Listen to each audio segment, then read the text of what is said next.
Hey guys, welcome back to my channel. For this tutorial I decided to do a voiceover and I'm going to be showing you guys how to do a circle reveal transition. I'll show you what that looks like now.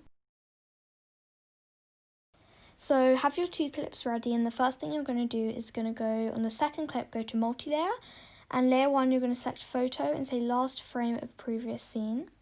For layer 2 you're just going to select your clip, and then on layer 2 you'll go to layout and search reveal and select the one that has a circle by it. So you're going to do circle reveal, go to the arrow on the right and tick the box so it goes into like a circle and not an oval. Then go to edit keyframes, tap on opacity to make it layout, and at the beginning you want to make the percentage from 0 to 10%, and at the end just make it how big you want it. I've made it about 55.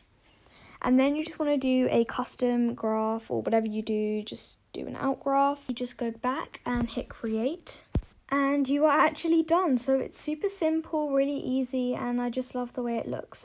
I think people have made like overlays for that as well, like black and white overlays to use to do that transition. But if you couldn't find any of those overlays, then that was a tutorial on how to do it.